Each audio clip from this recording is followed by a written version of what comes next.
Welcome to the Foresight Health Roundup podcast, Foresight Health's podcast series for healthcare revolutionaries. Outcomes matter, customers count, and value rules. Hello again, everyone. This is Dave Burda, news editor at Foresight Health. It is Thursday, July 30th. You know, I've always been a sucker for a good headline. Maybe that's one of the reasons I ended up in journalism. I really appreciate a well-crafted, clever headline. Like the New York Post's infamous 1983 headline, Headless Body and Topless Bar. It was a classic. And there are other headlines that I never thought I'd see, especially in healthcare. We're going to talk about healthcare headlines that we thought we'd never see on today's show with Dave Johnson, founder and CEO of Foresight Health, and Julie Murchinson, partner at Transformation Capital. Hi, Dave. Hi, Julie. How are you two doing this morning? Dave? Fantastic. I'm a baseball fan, so I'm monitoring next Monday's trade deadline news right now as closely or even more closely than I follow healthcare news. Oh, right. You may be changing up your fantasy league roster, right? Absolutely. All right. Julie, how are you? I'm well. It's been a bit of a rocky week for people in Seattle, given our local shooting this week, which is, never fun for anybody. A bunch of people we knew had kids down there, not great, but we're trying to come together as a community, Oh, man. Yeah, that was awful. Hope things work out. Okay, we're going to do something different on today's show, and it's something we've never done before, and I hope you two are up for it. I picked 5 headlines from recent healthcare stories in the news over the past few weeks, headlines in more than 40 years covering healthcare that I thought I'd never see. You're going to pick one of those 5 and tell me if and why it surprised you.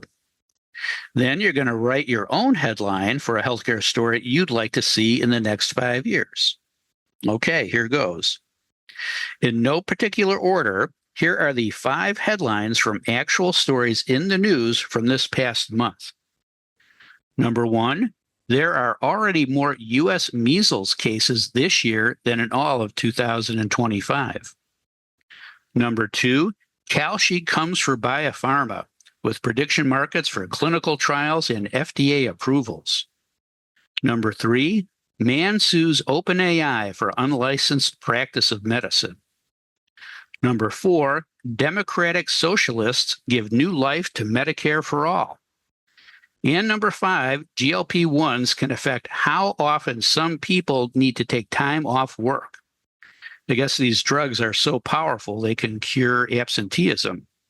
Those are all verbatim headlines from July from credible news organizations, not fake news like Cheeto Jesus likes to say. Dave, which one of those headlines did you think you would never read and why? And what's the headline on the healthcare story you'd like to read most in the next 5 years and why? Okay. Well, I love headlines too. My favorite is from The Onion. In January 1997, The Onion broke this breaking news with the top of the fold headline, World death rate holding steady at 100% with a graphic. Anyway, I'm going to take the Medicare for all headline. It's not that I never expected to see it. It's just, it drives me crazy. So I'm going to talk about it. Medicare for all is big news in Michigan right now, where we live most of the time. And that's because Abdul El Said, the former Wayne County health director, is in a hotly contested Democratic primary race for the open U.S. Senate seat in Michigan. And his favorite talking point is Medicare for all. He's an attractive, articulate candidate, but like Bernie Sanders, he's wrong on healthcare reform. The election is next Tuesday. It's a dead heat. El Said could win. He's surging, and the pundits are all saying it's too close to call. So if he wins, Medicare for all is going to be a big news story next week. So what's the right way to think about this? There are 4 basic models for national health systems. There's the Beveridge model, which they use in Great Britain. That's where the government provides health insurance to everyone. All doctors and caregivers work for the government system, the National Health Service. Government owns all of the hospitals and clinics. It's basically socialized medicine. That's the Beveridge model. There's the single payer model, which Canada uses, where the government provides the health insurance and got private doctors and hospitals. There's the Bismarck model, the oldest national model. Bismarck did this in Germany in the 1870s, where basically the insurance companies are private and the providers, doctors and hospitals are private, but they're within one global budget and it's highly regulated. And then there's pay as you go. So in the US, guess what? We have all four. Right. The Veterans Administration is socialized medicine. Medicare is single payer. Commercial is a form of the Bismarck model, but without the global budgeting. And then, we've got self-pay. It's a mess. And I think that's part of the reason that many on the left are drawn to the elegance and simplicity of the Medicare for All model. It provides universal coverage. Government owns the healthcare risk, so it can allocate resources accordingly. If you've ever spent time in Canada, it feels like every third ad on television is promoting some type of public health benefit. It's because the government has a stake in its population being healthy. Having said that, Canada is no panacea. It's incredibly bureaucratic. Its delivery of unnecessary care is as high as that of the United States, has significant access issues, long wait times. Its model doesn't cover dentistry services, which is absurd because much chronic disease first presents in the mouth. And it probably couldn't exist without the safety valve provided by its proximate location of the vast majority of its population to major U.S. markets. And by the way, since when has our national goal been to be as good as Canada? I mean, shouldn't we try to be better? So what headline would I like to see? So like the Democratic Socialists, I do believe, and I've talked about it many times, in universal health insurance coverage. We're a rich country. Everyone should have access to affordable healthcare services. Single payer, the Canada model, the Medicare for All model, isn't the only path to universal coverage. Pluralistic health insurance coverage can also work. Today in Massachusetts, 98% of residents, almost 100%, have access to health insurance. They get it through their employers, the government, or through the state's health insurance exchange. You can have universal coverage with a pluralistic model. So if I were czar, these would be the three policies, maybe they're headlines, that I would like to advance in pursuit of universal health care coverage and better health outcomes. We shouldn't separate one from the other like Canada does. First, I would allow employers to subsidize their employees' health insurance purchasing. Today, we give tax breaks to employers who provide health insurance benefits. These regulations prevent employers, except for the ICHRA program for smaller employers, from subsidizing purchase of health insurance plans in the open market. So imagine a situation where your employer gives you $25,000 to buy a health insurance plan, and you go out to the market and find one you like that meets the coverage requirements for $20,000. The employer still gets the deduction on the 25, but you, the employee, then can take the $5,000 savings and treat it as taxable income. Imagine the unleashing the purchasing power of the American consumers on the healthcare marketplace if suddenly they became value-based shoppers and got rewarded for buying better plans or plans more suited to their needs. The second thing I'd do is I'd really beef up the exchanges. I'd have them be the primary place where people go to buy health insurance. I'd push the ACA insurance buyers there. Obviously, what I just talked about with employers, the exchange would be a perfect place for them to go. All payers would have to participate. You'd have sort of natural market evolution where intermediaries would come and help people choose the right plan for themselves, optimize the return they get. And then the final thing I'd do is a government-funded catastrophic insurance coverage. We had that in the first few years of the ACA, and it worked, right? If payers know what their upside risk is on coverage, they can price more accurately to the marketplace. So get the incentives right, unleash consumers, and sick the American innovation engines on healthcare and let it turbocharge value creation. So instead of being a laggard to the rest of the world, we can actually lead the rest of the world. So your headline is Be Massachusetts, Not Canada. Well, Massachusetts is pretty expensive, but yeah, we can get there the Mass way. Got it. Thanks, Dave. Julie, any questions for Dave? Well, Dave, first of all, Dave Johnson for Secretary of HHS or There you who's go. designing healthcare policy these days. Yeah. You're like a poster child. And I understand that you have a t-shirt related to this topic. So you want to tell us more about that? Yeah, I do. I have a teenage boy's sensibility when it comes to t-shirts. I've got one that's got a picture of a hammer that underneath says, "This is not a drill." I've got another one that says, "Math is the only subject that counts." And then I've got one, which cracks me up, that's got a sign planted in the ground that says "bad." And the caption is, "That's not a good sign." I could go on, but I won't because I know I'm scaring you all right now. But my favorite t-shirt is Types of Headaches. It's got 4 quadrants. And in the first 3, there's different types of headaches. So hypertension, which lights up the back of the brain, migraine, which lights up the frontal lobe, stress, which highlights the middle and back of the brain. And then there's one that lights up the whole brain. And that's explaining economics to socialists.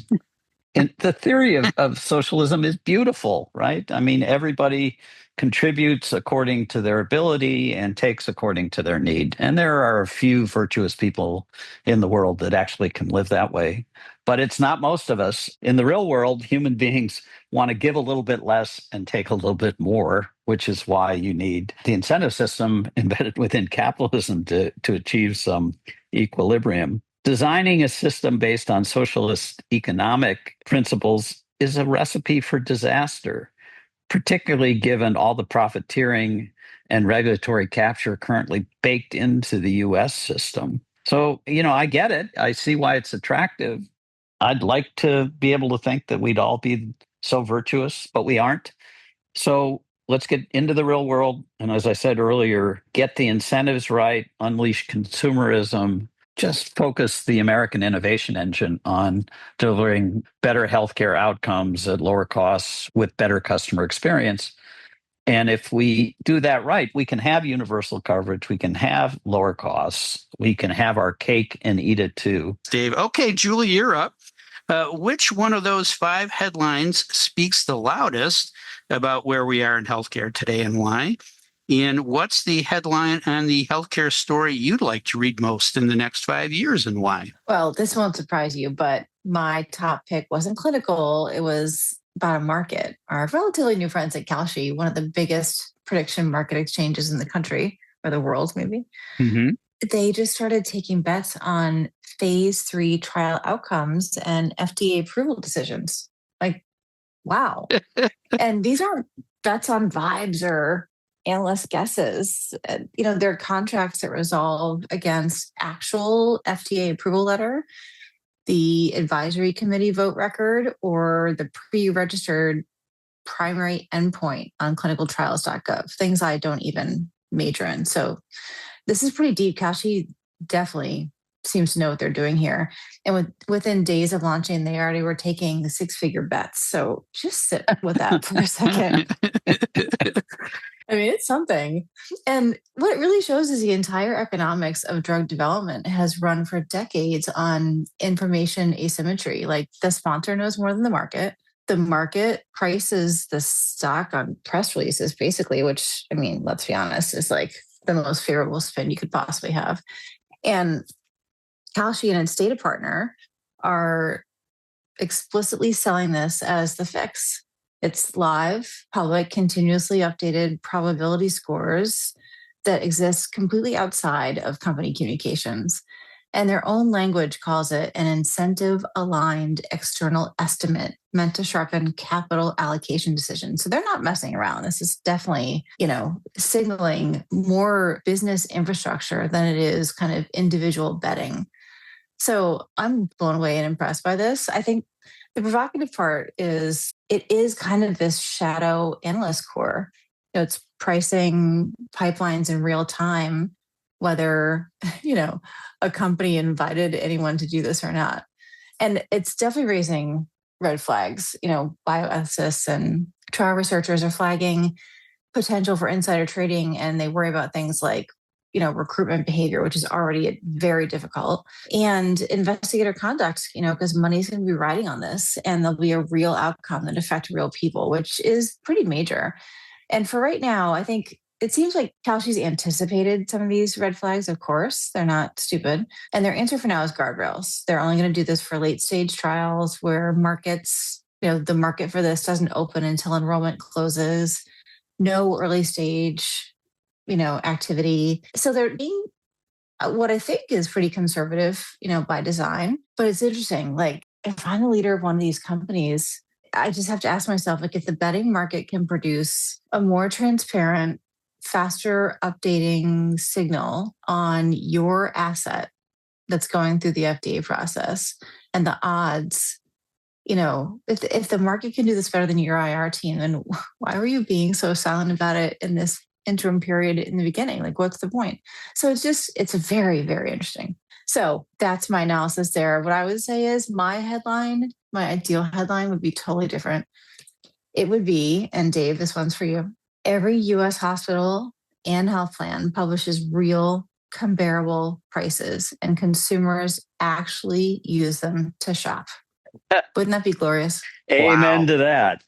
Can we have an amen? Yeah. Amen. That's right. In your first part of that, all I could think of, what if you're a drug company executive with a gambling addiction? Yeah.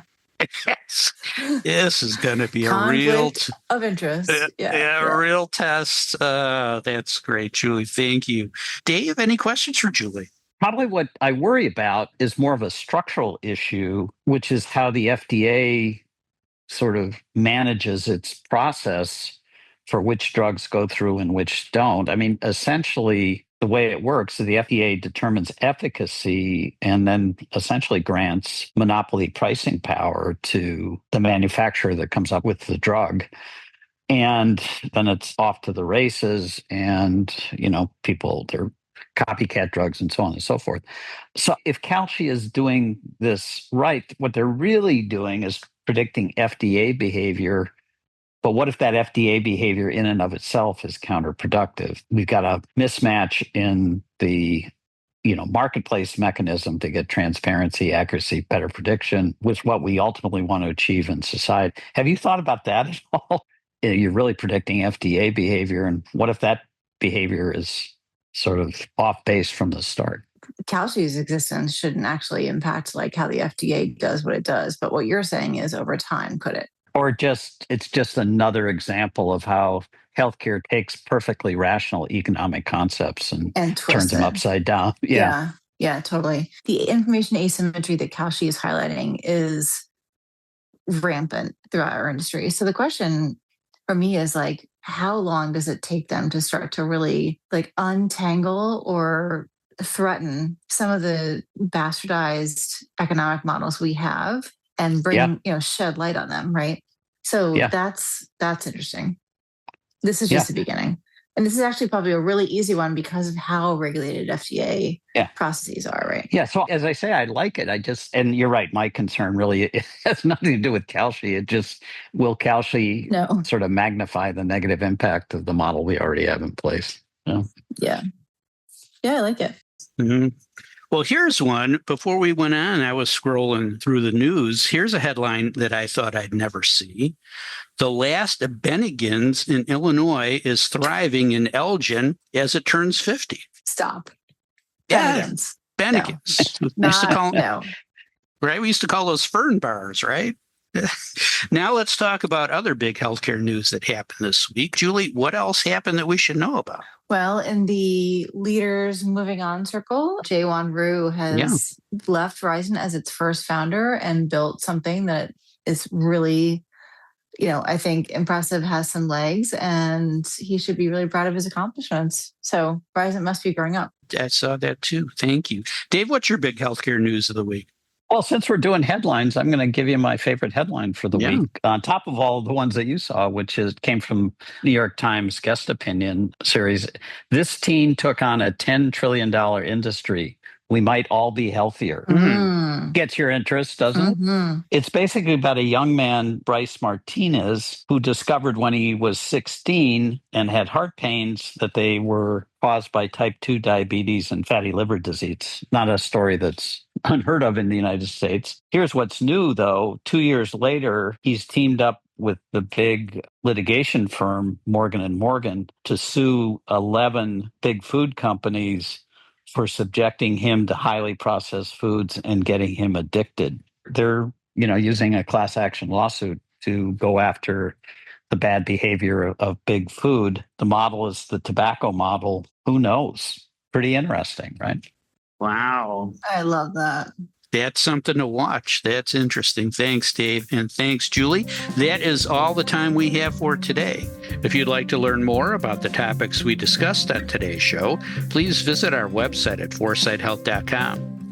You also can subscribe to the Roundup on Spotify, Apple Podcasts, YouTube, or wherever you listen to your favorite podcasts. Don't miss another segment of the best 20 minutes in healthcare. Thanks for listening. I'm Dave Burda for Foresight Health.